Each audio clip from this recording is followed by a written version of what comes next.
our chest is directly connected to our entire self. The way that we organize our chest is influencing our experience of ourself, our experience of being.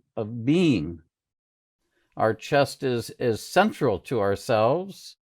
You'll find that you will learn something very helpful.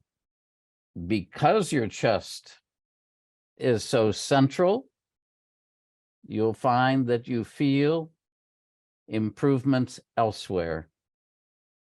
We use a kind of a combination of gentle movements, but with attention to our own experience, attention to our sensations, and this actually works to stimulate the neuroplastic capacity of our brain.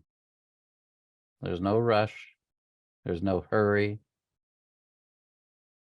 there's nowhere we're going except right here.